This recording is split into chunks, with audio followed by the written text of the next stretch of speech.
محترم بھائی اور دوستو،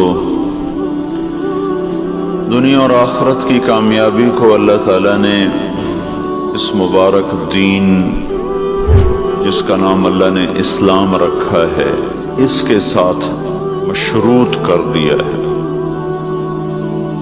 ان الدین عند اللہ الاسلام، کامیابی کے لیے ایک ہی راستہ ہے، ان الدین عند اللہ الاسلام، اسلام بعد میں ہے، عند اللہ پہلے ہے، کہ اب پوری دنیا کے انسانوں کے لیے دنیا آخرت کی عزت کامیابی کا صرف ایک راستہ ہے اور کوئی نہیں ہے، وہ اسلام ہے۔ دوسری جگہ اللہ تعالیٰ فرماتا ہے وَمَن يَبْتَغِ غَيْرَ الْإِسْلَامِ دِينًا فَلَن يُقْبَلَ مِنْهُ، جو اس کو چھوڑ کر آئے گا وہ قبول نہیں ہوگا، وہ فی الآخرۃ من الخاسرین، وہ آخرت میں ناکام ہو جائے گا۔ اللہ تعالیٰ نے اس کو مکمل کیا، الیوم اکملت لکم دینکم، اللہ تعالیٰ نے اس کو ہر طرح سے اس کے تمام اجزاء اس میں ڈالے، واتممت علیکم نعمتی، اللہ نے اس کا نام خود تجویز کیا، وردیت لکم الاسلام دینا۔ اسلام کا لفظ اس امت کو ملا ہے، پہلے کسی امت کو یہ نام نہیں دیا گیا۔ اسلام کا نام اس امت کے لیے، مسلم کا نام اس امت کے لیے، مومن کا نام اس امت کے لیے۔ ہمارے نبی نے فرمایا سما نفسہ السلام وسما امتی المسلمین، اللہ نے اپنا نام سلام رکھا ہے، میری امت کا نام مسلمین رکھا ہے۔ سما نفسہ المومن وسما امتی المؤمنین، اللہ تعالیٰ نے اپنا نام مومن رکھا ہے اور میری امت کا نام مومنین رکھا ہے۔ اللہ اکبر کا لفظ اس امت کو ملا، اس سے پہلے کسی امت کو اللہ اکبر کا لفظ نہیں ملا، یہ بھی صرف انہی کے ساتھ مخصوص ہے۔ دین مکمل ہوا، نام اسلام رکھا گیا، تکمیل بھی اس امت کے ساتھ ہے اور یہ خوبصورت ناموں کا انتخاب بھی اسی امت کے ساتھ ہے۔ اللہ تعالیٰ اور امتوں کو جب پکارتا ہے تو یا اہل الکتاب سے پکارتا ہے، اور اس امت کو جب اللہ تعالیٰ پکارتا ہے تو یا اہل القرآن کی بجائے اللہ تعالیٰ ان کو کہتا ہے یا ایھا الذین آمنوا، اے ایمان والو۔ انتہائی عزت اور شرافت ہے اس امت کے لیے کہ ان کو ان کا بنانے والا اللہ سب سے خوبصورت نسبت کے ساتھ خطاب فرماتا ہے، اور یا اہل الکتاب کہنے کی بجائے یا اہل القرآن کہنے کی بجائے اللہ تعالیٰ ان کو کہتا ہے یا ایھا الذین آمنوا، اے ایمان والو۔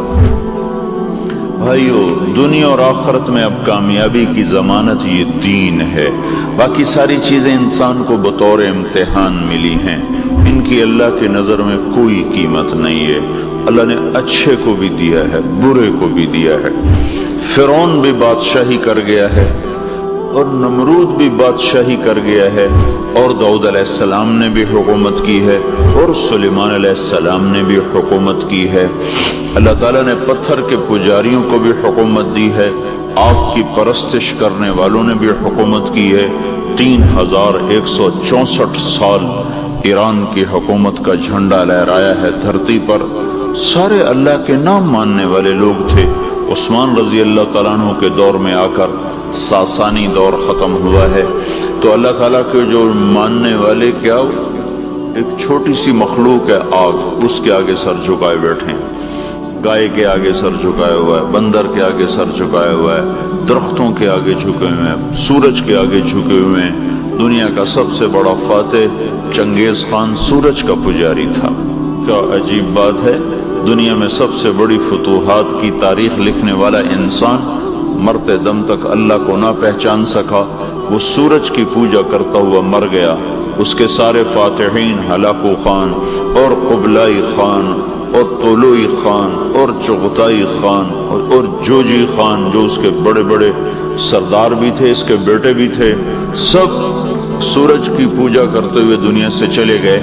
دنیا بطور امتحان ہے، اللہ کسی کو دے دیتا ہے، کسی سے لے لیتا ہے، کسی کو اٹھا دیتا ہے، کسی کو جھکا دیتا ہے، کسی کو مشہور کر دیتا ہے، کسی کو گمنام کر دیتا ہے، کسی کو شہرت دے دیتا ہے، کسی کو عزت دے دیتا ہے، کسی کو ذلیل کر دیتا ہے، کسی کو دنیا کے صفحات سے کیا ایسے مٹا دیتا ہے جیسے کچھ تھا ہی نہیں، جیسے کوئی آیا ہی نہ ہو۔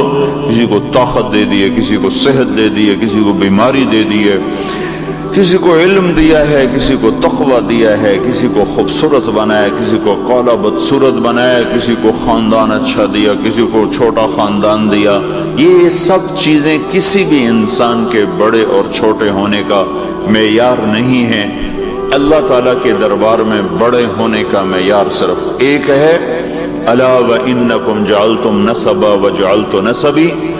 اے لوگو، قیامت کے دن اعلان ہوگا، ایک اللہ نے عزت کا پیمانہ دیا، ایک تم نے اللہ کے مقابلے میں بنا لیا، ایک اللہ نے تمہیں عزت کا اور کامیابی کا معیار دیا ہے، ایک تم نے اس کے مقابلے میں بنا لیا۔ جعلت اکرمکم اتقاکم، اللہ تعالیٰ کہے گا میں نے تمہیں اعلان کر کے بتایا تھا جو مجھ سے جتنا زیادہ تعلق والا ہوگا وہ زیادہ عزت والا ہوگا، جو جتنا مجھے زیادہ پہچانتا ہوگا وہ اتنا زیادہ عزت والا ہوگا۔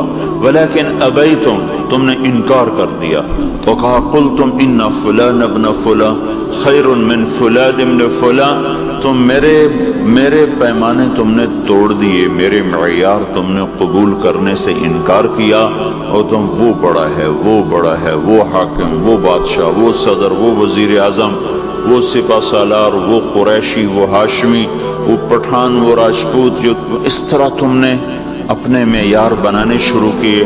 الیوم اضعوا نسبکم وارفعوا نسبی، آج تمہارے معیار ٹوٹ جائیں گے، میں اسے پست کر دوں گا اور میرا معیار بلند ہوگا، میرا نسب اونچا ہوگا۔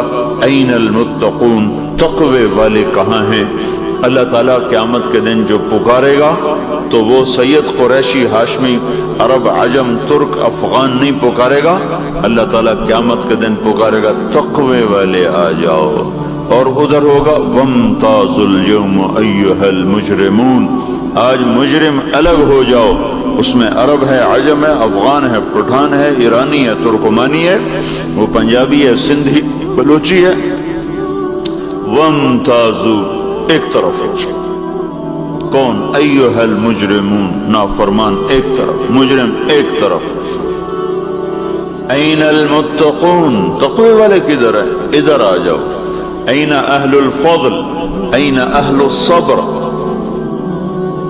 اللہ تعالیٰ کی طرف سے اعلان، این جیران اللہ، این الذاکرون اللہ کثیرا والذاکرات، این الصائمون، یہ اللہ کے اعلان ہوں گے قیامت کے دن۔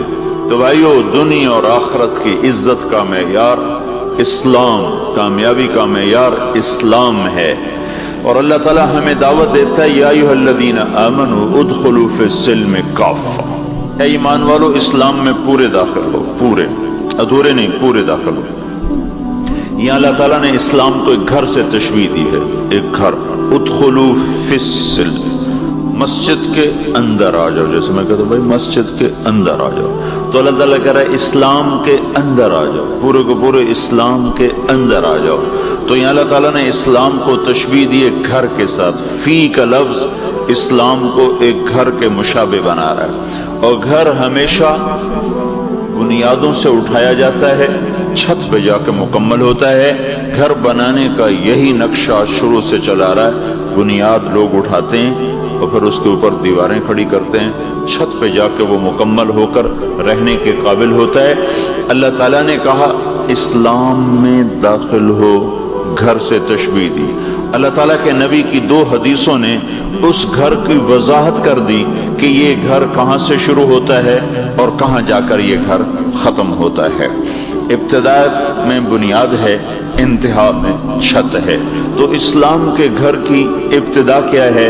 اور آگے جا کر اس کی انتہا کیا ہے، جہاں پر جا کر چھت پڑ جائے گی اور مکمل ہو جائے گا اور تم اس میں پورے شامل داخل تصور کیے جاؤ گے، پھر تم اس قابل بھی ہوگو کہ اوروں کو بھی اپنے گھر میں بلا سکو۔ جب گھر کی چھت ہی نہ ڈلی ہو تو مالک مکان خود گھر میں منتقل نہیں ہوتا، اوروں کو کیسے بلائے گا کہ میرے گھر میں دعوت ہے؟ مکمل ہونے کے بعد بلایا جاتا ہے۔ تو ایک حدیث بتاتی ہے کہ جو اللہ نے اسلام کا گھر بنایا ہے اس کی بنیاد کیا ہے، تو میرے نبی نے فرمایا بنی الاسلام علی خمس، اسلام کی بنیاد 5 چیزیں ہیں۔ بنیاد، اسلام کی بنیاد 5 چیزیں ہیں۔ وہ کیا ہیں؟ ایک کلمہ ہے لا الہ الا اللہ محمد رسول اللہ، اور نماز ہے، اور روزہ ہے، اور زکوٰۃ ہے، اور حج ہے۔ اللہ اللہ اللہ